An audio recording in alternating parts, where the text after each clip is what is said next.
Back to Maya stream ഗാർഡൻ്റെ പുതിയൊരു എപ്പിസോഡിലേക്ക് വീണ്ടും സ്വാഗതം.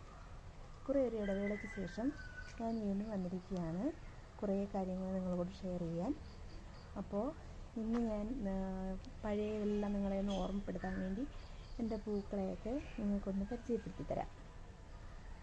അപ്പോൾ എല്ലാവരും കാണുക, ലൈക്ക് ചെയ്യുക, ഷെയർ ചെയ്യുക, സബ്സ്ക്രൈബ് ചെയ്യുക, സപ്പോർട്ട് ചെയ്യുക. ഇത് എക്സോറ തെറ്റി വിഭാഗത്തിൽപ്പെട്ട ചെടിയാണ്. ഇതൊക്കെ നിങ്ങളെ നേരത്തെ പരിചയപ്പെടുത്തി തന്നിട്ടുള്ളതാണ്. അപ്പോൾ ഇതുണ്ട്, പിന്നെ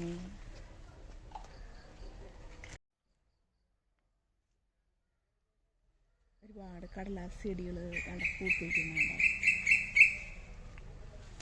ഇപ്പോൾ അതിൻ്റെ സീസൺ ആയതുകൊണ്ടാണ് നിറച്ച് പൂക്കൾ ഇങ്ങനെ പിടിച്ചിരിക്കുന്നത്. ഒരുപാട് പൂക്കളുണ്ട്, നിറച്ച് പൂക്കളാണ്. പിന്നെ മൊസാണ്ടയൊക്കെ നിറച്ച് പൂടിച്ചിരിക്കുക. മൊസാന്തപ്പൂ ആ മരം പോലെ നിൽക്കുകയാണ്, നിറച്ച് പൂക്കളാണ്. ഇതുണ്ടോ, ഇതൊരു കനകാമ്പര ചെടിയാണ്. ഇത് എപ്പോഴും ഇങ്ങനെ നിറച്ച് വയലറ്റ് കളറ് പൂ ഇങ്ങനെ പിടിച്ചിരിക്കും. ഇത് എൻ്റെ റോസ് കണ്ടോ, റോസ് നല്ല റെഡ് കളർ റോസാണ്. നിറച്ച് ഇതിനകത്ത് പൂടിക്കും. ഇനിയിപ്പോൾ എല്ലാം പ്രൂൺ ചെയ്യേണ്ട സമയമായി.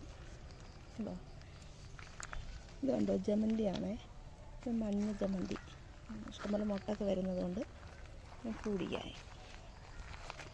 പിന്നെ ദാണ്ട് ഈ ചെടികളെല്ലാം ഇത് ചൈനീസ് ബോൾസിയാണ്. ഇതെല്ലാം ഒരുപാട് കരിഞ്ഞു, വെയിൽ കൊണ്ടിട്ട് ഇതെല്ലാം ഒടിച്ചിനി വേറെ വേറെ ചട്ടിയിലാക്കി നടണം, ഇല്ലെങ്കിൽ ഇതെല്ലാം നഷ്ടപ്പെട്ടു പോകും. ഡാൻസിങ് ഗേളാണ്. ഇവിടെ കുറേ നാളായിട്ട് ഇവിടെ ഇതിനകത്ത് ഇങ്ങനെ നിൽക്കുക. കണ്ടോ, ഇതിൻ്റെ ഒത്തിരി വെറൈറ്റീസൊക്കെ എൻ്റെ കയ്യിൽ ഉണ്ടായിരുന്നു. ഇപ്പോൾ എല്ലാത്തിനും പൂവൊന്നുമില്ല, അത് വേറെ കളറാണ്. ഞാൻ നഴ്സറിയിൽ നിന്ന് വാങ്ങിയ കുറേ ചെടികളാണ്. മഞ്ഞ റോസയാണ് ഇത്, പിന്നെ റെഡ് കളറുള്ളതാണ്. അതിൻ്റെ ഇങ്ങനെ ചെടി വരുമ്പോൾ ഇങ്ങനെ പൂ ഒടിച്ച് കഴിയുമ്പോഴാണ് ഇതിങ്ങനെ ഒടിച്ച് മാറ്റിക്കളയണം. അപ്പോൾ ഇഷ്ടം പോലെ വേറെ അല്ലാതെ പിടിക്കും. ഇത് ഓറഞ്ച് കളറായിരുന്നു. കണ്ടോ, ഈ റോസയ്ക്കൊക്കെ 50 രൂപ കൊടുത്ത് ഞാൻ വാങ്ങിയതാണ്. 50 രൂപയാണ് ഇതിൻ്റെ ഈ ചട്ടിയിലുള്ള എൻ്റെ വില. ഇത് എന്താ ചൈനീസ് ബോൾസിയാണ്, നല്ല റെഡ് കളറാണ്. ഇതിന് 80 രൂപയാണ് ഇതിൻ്റെ റേറ്റ് എന്ന് പറയുന്നത്. ഇത് നമ്മളെ പെൻസിൽ ചെടിയാണ്. കണ്ടോ, ഡയാന്തസ് എന്ന് പറയുന്ന പെൻസിൽ ചെടി. ഇത് ഒരുപാട് വെറൈറ്റീസ് ഉണ്ട്. അത് പിന്നെ എൻ്റെ കയ്യിലിപ്പോൾ 2 കളറാണുള്ളത്. ഇതൊരു ഹാങ്ങിങ് പോട്ടാണ്. പിന്നെ ഇത് നമുക്ക് വീട്ടിൽ തന്നെ ഉണ്ടാക്കാവുന്നേ ഉള്ളൂ. ഇതുപോലൊരു പോട്ട് എടുത്തിട്ട് കുറേ ഹോളിട്ട് ഇതുപോലുള്ള പിന്നെ പ്ലാസ്റ്റിക് കയറ് ഇങ്ങനെ മുറിച്ചിട്ട് അതിനകത്ത് നമുക്ക് മുത്തൊക്കെ കോർത്ത് ഇതിനൊക്കെ കുറേ 10 രൂപ കൊടുത്താൽ കിട്ടും. ഈ ചെറിയ ചെറിയ പോട്ടുകൾ നമുക്കിതുപോലെ ഹോളൊക്കെ ഇട്ട് ഈ രീതിയിൽ നമുക്ക് ഉണ്ടാക്കിയെടുക്കാൻ പറ്റും. ചെടിയൊക്കെ തൂക്കിയിടുമ്പോൾ നല്ല ഭംഗിയായിരിക്കും ഇത് കാണാനായിട്ട്. അപ്പോൾ അത് ഞാൻ തയ്യാറാക്കിയിട്ട് നമുക്ക് വേറൊരു വീഡിയോയിൽ ഇട്ട് തരാം. ഒരുപാട് റോസ്, ഒരുപാട് കളറ് ഞാൻ വാങ്ങിയിട്ടുണ്ട്.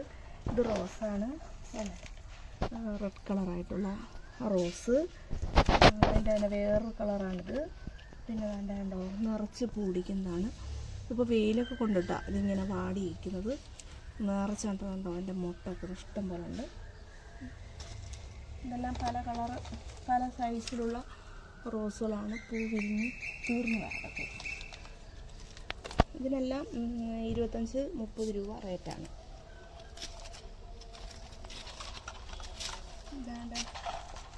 ഇത് അരിപ്പൂ എന്ന് പറയുന്ന ഒരു ചെടിയാണ്. നിറച്ചുള്ള കുഞ്ഞരിപ്പൂ, എല്ലാവർക്കും അറിയാവുന്ന എല്ലാ വീടുകളിലും ഉള്ളതാണ്. കുഞ്ഞരിപ്പൂവാണ് കേട്ടോ. ഇതിൻ്റെ ഒരുപാട് വെറൈറ്റീസ് ഉണ്ട്. ചുമപ്പുണ്ട്, എൻ്റെ വെള്ളയുണ്ട്, വയലറ്റ് കളറുണ്ട്. ഇതൊക്കെ നമ്മൾ 25 രൂപ കൊടുത്ത് വാങ്ങിയ റോസുകളാണ്. ഇതെല്ലാം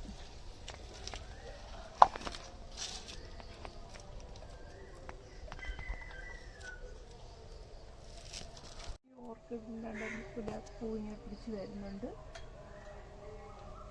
ഉണ്ടോ, നല്ല വൈലറ്റ് കളറാണ്.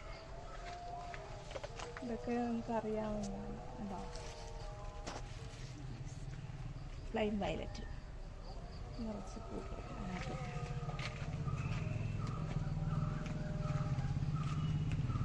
പൂവെല്ലാം പിടിച്ച് കൊഴിഞ്ഞ് തീർന്നതാണ്. പിന്നെ ഇതെല്ലാം ഓർക്കിഡ്, ഗ്രൗണ്ട് ഓർക്കിഡിൻ്റെ ഉണ്ടോ. ഇത് വയലറ്റ് കളറ് ഗ്രൗണ്ട് ഓർക്കിഡാണ്. ഇത് വൈറ്റ് കളറാണ്. ഇതിൻ്റെ പിങ്കാണിത്. ഉണ്ടോ? ഇതിൻ്റെ ഇടയിൽ വീണ് കളിച്ചേണ്ടത് മുളക് ഉണ്ടോ, നല്ല കട്ടിക്ക് മുളക്. ഇതൊക്കെ നല്ല പൂക്കൾ പിടിക്കുന്ന നല്ല നല്ല ചെടികളാണ് ഇതെല്ലാം. ഇതെല്ലാം തെറ്റി വിഭാഗത്തിൽപ്പെട്ട എക്സോറ ഭാഗമാണ്. വൈറ്റ്, പിങ്ക് ഉണ്ടോ, മിനിയേച്ചറും രണ്ട് വിഭാഗത്തിൽപ്പെട്ടതാണ് ഇതെല്ലാം. ഫ്ലൈം വയലറ്റ്, റെഡ്, പിങ്ക് കളറാണ്. ഇതൊക്കെ എല്ലാവരുടെയും വീടുകളിലുള്ളതാണ്. നിറച്ചിങ്ങനെ ബുഷിയായിട്ട് വളർന്ന കോഴിവാലൻ ചെടിയാണ്. കണ്ടോ? കോഴിപ്പൂ ഉണ്ടോ? കോഴിവാല് പോലെ പിടിച്ചിരിക്കും. തമിഴ്നാട്ടിലൊക്കെ ഇത് വളരെ ഫേവറേറ്റായിട്ടുള്ള പൂവാണ്. എല്ലാവരുടെയും തലയിലൊക്കെ ചൂടിയൊരു നടക്കുന്നതാണ്. മലയാളീസും കുറച്ചൊക്കെ ഉപയോഗിക്കുമായിരുന്നു മുല്ലപ്പൂവിൻ്റെ കൂടെ. പക്ഷേ തമിഴ്നാട്ടുകാരുടെ ഫേവറേറ്റ് പൂവാണ് കനകാമ്പരം. പൂ പിടിച്ച് ബുഷായിട്ട് നിൽക്കുന്ന നല്ലൊരു പൂവാണ്. നിറച്ച് പിടിക്കും തിക്കായിട്ട്. കണ്ടോ? ഇതിനിപ്പോൾ വെട്ടി കുറ്റിയായിട്ട് വേണ്ടതാണ്. നിറച്ച് പൂ പിടിക്കും. 4 മണിപ്പൂവാണ്. നിറച്ച് പൂ പിടിക്കുന്നു. ഈ സമയത്തൊക്കെ ഇത് നമുക്ക് കിട്ടിയുള്ളൂ കാണാനായിട്ട്. കാഴ്ചയ്ക്കാൻ്റെ വേറൊരു കളറാണത്. ഇത് കുറച്ചും കൂടെ ഇതാണ്. അപ്പോൾ നമുക്ക് ഈ എപ്പിസോഡിൽ ഇത്രയൊക്കെ കാര്യങ്ങളെ കാണിക്കാൻ പറ്റൂ. വീഡിയോ നീണ്ടുപോകും. അതുകൊണ്ട് എൻ്റെ ഈ ചാനൽ കണ്ട എല്ലാവരും സബ്സ്ക്രൈബ് ചെയ്യുക, ലൈക്ക് ചെയ്യുക, ഷെയർ ചെയ്യുക. എല്ലാവർക്കും നന്ദി, നമസ്കാരം.